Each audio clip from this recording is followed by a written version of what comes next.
안녕하세요. 곽기섭 북한영론TV 김정은 대부 시간입니다. 지난 주말은 100일만가도 같았던 리병철 쿠데타 성공설, 김정은 남매 실각설이 유튜브와 SNS를 뜨겁게 달구었습니다. 이번 해프닝은 김정은이 함경도 수해 현장에 곧바로 나타남으로써 아주 싱겁게 끝났습니다. 그렇지만 그 문제점을 잠깐 복귀해 보면서 향후 북한 내 쿠데타 발생 문제와 관련한 제 의견을 이야기 드릴까 합니다. 이번에 쿠데타 보도가 나오게 된 것은 김정은 기사가 신뢰할 노동신문 일면 탑에 리병철의 기사가 나온 게 가장 결정적인 단초가 되었습니다. 그렇지만 김정은과의 그 독특한 관계나 북한이 쿠데타 불모지라는 사실, 그리고 리병철의 위상이 최근 매우 강화되어 오고 있었다는 점 등을 고려치 않은 아주 단선적인 분석이었습니다. 리병철은 2016년 8월 SLBM 시험 발사에 성공한 후에 김정은과 서로 껴안고 맞담배까지도 하고, 특히 김정은의 장인이라는 설이 있는 사람입니다. 그리고 북한의 전략미사일 개발 총책임자입니다. 덕분에 지난 5월 김정은이 후계자 시절 맡았던 당중앙군사위원회 부위원장에 올랐고, 8월에는 정치국 상무위원회 5인 멤버에 합류한 인물입니다. 세상에 부러울 게 별로 없습니다. 지도자로부터 총애를 듬뿍 받고 있는 이런 둘의 노인이 쿠데타라는 무리한 수 극약 처방까지 쓸까요? 저는 아니라고 봅니다. 어떤 소망성 사고, 확정 편향적 사고의 전형이 아닐 수가 없습니다. 우리는 금명간 리병철이 또 SLBM 시험 발사에 성공시키고 김정은과 또다시 껴안는 이런 장면을 우리가 볼지도 모릅니다. 흥미이주나 단선적 분석이 아니고 사실과 조기경보 차원에서 북한을 바라보는 것은 단순히 정부의 몫만 아닙니다. 민간에서 활동하는 모든 전문가들 모두의 역할이라는 점을 다시 한번 강조하면서 오늘의 본론으로 들어가 볼까 합니다. 쿠데타란 사전적 정의에 의하면 일부 세력이 무력 등을 이용해서 정권을 탈취하는 행동을 말합니다. 이런 의미로 볼 때 북한 정권 75년 역사상 쿠데타 기류는 단 한 차례도 없었습니다. 2004년 용천역 열차 폭파 사건, 2012년 김일성 광장 기관총 발견 사건, 이런 등등도 어떤 근거를 확인할 수 없는 루머 수준에 불과할 뿐입니다. 그간 우리에게 조직적인 쿠데타로 알려진 사건들도 어떤 반당 종파분자 사건이라든지 간첩 혐의 숙청자 이런 종류였습니다. 특히 김일성, 김정일에 의한 일방적인 자작극, 숙청극이었을 뿐입니다. 53년 남로당 숙청 사건은 물론이고 56년 8월 종파 사건, 즉 소련파, 연합파 숙청 사건은 물론이고 67년 갑산파 숙청 사건도 공식적인 노선 투쟁의 결과입니다. 쿠데타가 아닙니다. 북한에서 발생한 대표적 쿠데타 사건으로 우리가 알고 있는 회자되고 있는 92년도 푸른제 아카데미 사건, 그리고 95년 육군단 사건도 그 실체를 가만히 되돌아보면 쿠데타가 아닙니다. 김정일의 조작에 의한 반대파 숙청 사건이었을 뿐입니다. 어떤 속죄양 사건이었습니다. 92년 푸른제 아카데미 사건은 제가 한번 쭉 이야기를 드려보도록 하겠습니다. 80년대 말부터 소동구 사회주권이 붕괴되지 않았습니까? 북한으로서는 초유의 국가적 위기를 맞았던 겁니다. 그때 군경력에는 단 한 번도 없는 김정일이 91년 12월에 군 최고사령관으로 취임했습니다. 그걸 본 소련 유학파 출신들 장교들은 기분이 어떻겠습니까? 당연히 암암리에 서로 불만을 터뜨린 겁니다. 그래서 특히 그 시점은 동구권을 비롯해서 전체 유학생들이 강제로 소환되었던 시기입니다. 그래서 해외에서 어떤 물을 먹었던 학생들이나 일반인 관료들, 군인들이 이구동성으로 암암리에 모여서 불평을 터뜨릴 시기였습니다. 이에 따라서 김정은은 이 찬스를 잡은 것입니다. 자기의 군권도 확실히 잡으면서 또 자기가 어떤 지도라는 것을 한번 보여주는 시범 케이스로 푸른지 아카데미를 택했던 것입니다. 우리로 말하면은 그 독일 육사파, 뭐 미국 유학파, 이런 그 기수별로 어떤 쭉 조직이 있는 군내 문화들이 있지 않습니까? 이런 걸 타겟으로 해서 소련 간첩이다, 이렇게 해서 숙청을 한 겁니다. 그런 제목을 덜 씌운 겁니다. 이 사건을 계기로 해서 한 5년 동안 이 숙청 사건이 계속 진행이 되었는데요. 뭐 군인뿐만 아닙니다. 소련에 갔던 그 군인들과 친구였던 사람들까지 모조리 숙청을 했습니다. 그래서 완전히 싹쓸이 숙청을 했죠. 김정일에게 충성하지 않으면 어떻게 된다는 걸 여실히 보여준 아주 대표적 사건이었습니다. 그래서 그것들이 북한 내에 많이 회자가 되었고, 그것이 우리나라를 와서 쿠데타 사건으로 된 겁니다. 뭐 김정일의 그 의도대로 된 거죠. 다음으로 그 육군단 사건도 똑같은 케이스입니다. 육군단 사건도 쿠데타 사건이 아닙니다. 북한 말로 표현하면 외화벌이 독직 사건인데요. 우리로 말하면 부정부패 사건입니다. 이것도 똑같이 푸른지 아카데미 사건처럼 어떤 체제 위기를 돌파하기 위해서 김정은이 만들어낸 겁니다. 푸른지 아카데미 사건이 소동구 사태가 기반 배경이 되었다면은, 육군단 사건은 이제 김일성 사망, 94년 7월 김일성 사망 이후에 어떤 고난의 행군기, 그때 그 흉흉한 민심을 다스리기 위한 그런 조치의 일환이었습니다. 함경도 지역은 후방지역입니다. 후방지역 군대가 쿠데타하는 거 봤습니까? 강한 군대가 주둔한 곳이 아닙니다. 그래서 육군단은 뭐 하고 있었냐? 뭐 예비 후방에서 훈련하면서 송이버섯 채취하고 어떤 양귀비 물매하고 뭐 사금 채취하고 뭐 이런 걸 하면서 외화벌이에 주력하고 있었습니다. 당연히 군단 정치원과 장교들 사이에는 부정부패, 뭐 마약 이런 것들이 횡행하지 않을 수가 없었습니다. 그런데 이때 95년 초에 김영춘이라는 순수 야전군 출신이 그 부임을 한 겁니다. 딱 부임을 해서 보니까 이거 개판 5분 전이었습니다. 정말 화라는 훈련을 안 하고 전부 다가 어떤 그 외화벌이라는 핑계에서 전부 다 밖에 나가서 활동을 하고 있고, 장교라고 셈치는들은 정말 그 마약이나 이런 걸 하며 살고, 이렇게 해서 이걸 보고 김영춘이가 문제점을 지적을 했는데, 벌써 이 사람들끼리는 패거리가 형성돼서 지휘관의 명령도 그냥 듣는 둥 마는 둥 한 겁니다. 사실상 우리 사회 이야기라면 왕따를 놓은 거죠. 지휘관을, 신임 지휘관을. 그러니까 김영춘이 할 수 있는 건 뭡니까? 김정일한테 은밀하게 직보를 한 겁니다. 그러니까 김정일 입장에서는 이 보고를 딱 듣자면, 아차, 이거 사회에 군기를 확립해야 되겠다. 그러면서 어떤 아버지 김일성 사후의 어떤 흉해진 민심적 문기에 다스려야 되겠다, 이런 생각을 하고 육군단을 또 간첩죄로 올가맨 겁니다. 그야말로 그 육군단 사건은 김정일의 어떤 속죄양이었다고 봅니다. 김정일 체제가 위기로 국면을 들었을 때 어떤 속죄양으로 육군단 사건이 일어났다고 저는 봅니다. 그 육군단 사건도 일단 일이 이렇게 시작이 되니까 완기를 지어야 되지 않습니까? 그래서 전방에 있는 구군단하고 맞교대를 시켰습니다. 그러니까 병력이 대거 이동이 되는 과정에서 이것도 소문이 퍼졌습니다. 북한 내로. 소문이 퍼질 수가 없죠. 군단과 군단이 맞바꾸니까.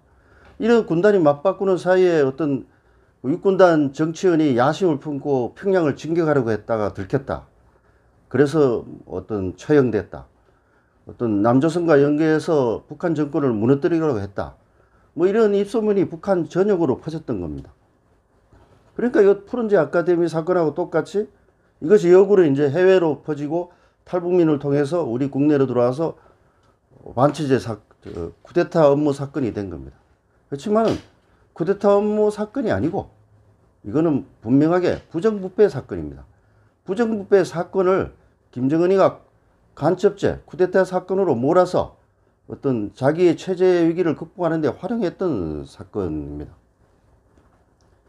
이 밖에도 그 2만 명이 숙련된 98년도 시마조 사건도 어떤 체제 전복을 목적으로 한 그 조직적인 사건이 아니었고, 요 사건도 어떤 그 고난의 행군이 막바지에 이르렀을 때 이 민심을 또 수습하기 위해서 그 과거 6.25 때 어떤 그 부역을 했다든지 이런 문제를 들춰내서 전 사회를 한번 주민등록 재등록 사업을 한 겁니다. 그 과정에서 어떤 과거의 전력을 숨겼다든지 이런 사람들을 그야말로 모조리 어떤 그 찾아내서 숙청한 사건이 시마조 사건입니다. 뭐 이런 대표적인 북한의 사건들은 하나같이 어떤 뭐 쿠데타라든지 조직적 반체의 사건이 아니고 김일성, 김정일에 의해서 어떤 간첩죄라든지 종파분자 문제를 들씌우기 위한 그런 조작극이었다는 것이 여러분 오늘 이 시간을 통해서 분명히 좀 알아주었으면 좋겠습니다. 그러나 김정은 시대 들어 북한 당국 차원에서 국가전복 업무로 규정한 사건이 단 한 차례 있었습니다. 그렇지만 이것마저도 김정은이 기획한 사건, 죄를 들씌우기 위한 숙청 사건이었을 뿐입니다. 그게 바로 여러분들이 잘 아시는 장성택 숙청 사건이었습니다. 그 장성택의 그 많은 제목들 가운데 국가전복 업무도 있었습니다. 그렇지만 실상을 가만히 들여다보면 국가전복 업무가 아닙니다. 예를 들어서 80년도 우리 사회에서 김대중 내란 업무 사건이 있지 않았습니까? 조작 사건이었죠. 그거하고 똑같은 겁니다. 장성택에게 그걸 들씌운 거죠. 그러면은 지금부터 북한의 쿠데타가 일어나기 어려운 이유, 그를 제가 한 5가지 카테고리로 구분을 했는데요. 거기에 대해서 한번 알아보도록 하겠습니다. 가장 먼저 들 수 있는 것은 북한 특유의 감시 체계입니다. 쿠데타의 생명은 비밀 유지 아닙니까? 그런데 북한 사회에서는 2중, 3중, 4중, 5중의 감시 체계가 작동하고 있습니다. 그야말로 바늘 하나도 떨어지는 소리도 고위고층에서 파악하고 있는 것입니다. 군부대를 통솔하는 지휘관 옆에는 군 총정치국 소속의 정치원이 항상 있습니다. 결재 권한까지 같이 공유하고 있습니다. 부대에 2명의 지휘관이 있다고 보면 되겠습니다. 여기에다 군 보위사령부를 비롯해서 국가안전보위성 등 핵심 공안부서들의 첩보망이 2중, 3중 첩첩이 쌓여 있습니다. 그 모든 지휘관들의 일거수일투족들이 다양한 루트를 틀어 상부에, 특히 김정은에게 실시간으로 보고되고 있는데 누가 감히 딴 마음을 먹을 수 있겠습니까? 다음으로는 주민생활의 바이블이라고 할 수 있는 유일용도 체계 확립 10대 원칙에 따르면 모든 사람들은 수령을 제외한 다른 인물에 대한 환상을 가져서는 안 됩니다. 3인 이상 회합 시에는 사전에 개통보고를 하게끔 되어 있는 것이 북한 사회입니다. 여러분들은 믿기가 참 어려울 것입니다. 그래서 북한 사람들은 결혼이나 장례식과 같은 공식적인 만남 외에는 어떤 3명 이상 자주 만나려고 하지 않습니다. 이게 너무나 자연스러운 북한 사회의 일상입니다. 이런 상황에서 누가 그 모의를 할 수 있겠습니까? 셋째, 이렇게 회합을 못하는 것과 더불어서 북한 내 모든 전화나 그 대화는 상시 도청되고 있다고 보면 됩니다. 북한 당국이 집전화는 물론이고 핸드폰, 메일, 이런 것들 모든 것들을 유리알처럼 보고 있습니다. 투명하게 볼 수 있는 것이 북한 사회입니다. 이런 상황에서 여러분이라면 어떻게 행동하시겠습니까? 네 번째, 북한군은 각 부대 간 횡적 연계가 이루어지지 못하도록 편제와 지휘권이 구분되어 있습니다. 뭐 철저히 쪼개놨죠. 예를 들어 군수품을 지원하는 후방총국조차도 군 총참모부 소속 계통이 아닙니다. 별도의 단위입니다. 게다가 그 평양 방어사령부라든지 호위사령부 뭐 이런 것 같은 김정을 호위하는 특수부대들은 병력은 그렇게 정규부보다 많지는 않지만 화력이나 이런 것들로 볼 때 훨씬 더 막강한 전력을 보유하고 있습니다. 따라서 전후방 지역에 주둔한 군대가 횡적 연계를 일으켜서 쿠데타를 조성하기도 힘들고, 혹시 쿠데타를 일으킨다고 해도 어떻게 평양 방어선을 뚫겠습니까? 혹시라도 좀 시간이 걸리면 군수품 지원을 어떻게 받겠습니까? 특수부대들은 누구에게 더 충성하겠습니까? 정말 북한에서 쿠데타를 일으킨다는 것은 상상하기가 어렵습니다. 다섯째, 그 군부의 신민적 정치 문화입니다. 북한 군부는 수령의 군대, 당의 군대로서의 역할에 충실한 집단입니다. 그렇게 훈련되어 왔습니다. 또 그렇게 생활할 거라고 저는 봅니다. 자유민주사회처럼 어떤 딴 마음, 국가, 민족 이런 걸 생각할 수 있는 그런 집단이 아닙니다. 오로지 수령 1인에게 충성을 해서 어떻게 그 기득권을 같이 누리느냐, 이것에 관심이 있는 집단들입니다. 계급을 강등시켰다는 말을 자주 듣지 않습니까? 그러면 북한의 군인들은 어떻게 생각하는지 아십니까? 우리 사회에서 만일 대장에서 뭐 소장으로 강등되다니, 뭐 소장에서 뭐 중령으로 강등이 되면 그야말로 술 먹고 난리 날 겁니다. 뭐 반란까지는 안 하겠죠. 뭐 불평불만을 터뜨리고 난리겠죠. 북한은 아닙니다. 북한은 오히려 더 수신제가를 합니다. 다 이건 김정은의 뜻이다. 내가 혁명화 처분을 안 받은 것만 해도 다행이다. 다 내 잘못이다. 내가 반성하고 좀 더 잘하면 우리 수령님이 다시 나를 중용시켜 줄 것이다. 지금부터 더 건신하면서 더 처신을 잘하자. 이런 것들이 북한 군부 집단의 생리입니다. 뭐 군부 집단뿐만 아니라 관료들도 그렇지만은 북한 사회의 어떤 전반적인 문화가 이렇게 그야말로 어떤 좀 속되게 표현하면 노예적 근성에서 사는 사람입니다. 조만한 자기의 기득권을 지키려고 자기를 모든 걸 포기하며 사는 것이 북한 사회, 특히 간부 사회의 단면입니다. 이처럼 북한 사회에서 쿠데타가 발생한 것은 거의 불가능합니다. 요즘 유행하는 영화 강철비와 같은 상황은 단지 상상 속에서만 가능한 시나리오일 뿐입니다. 우리가 굳이 상상해 본다면 김정은 치디대 내에서 김정은을 암살하는 경우를 들 수 있겠죠. 생각할 수 있겠죠. 그렇지만 정말 쉽지 않은 일입니다. 이들은 자기가 부귀영화를 누리고 있는데, 자기가 남들보다 우월한 위치에서 잘 살고 있는데 왜 굳이 어려운 길을 택하겠습니까? 아까 간부들 이야기했지만 자기가 혹시 잘못했더라도 조금만 반성하면 자기가 또 기회가 있는데 왜 엉뚱한 짓을 하겠습니까? 그리고 974 군부대 같은 밀착 경호를 하는 사람들만 총을 가지고 있습니다. 다른 사람들은 다 빈총입니다. 빈총 가지고 뭘 하겠습니까? 우리 사회 상당수 사람들은 그 제2의 김재규, 이게 김정은의 눈밖에 난 누구 중에 핵심들, 측근들 중에서 누군가가 김정은에게 총을 들이대면 되지 않을까, 뭐 이런 소망을 표시하는 분들이 많습니다.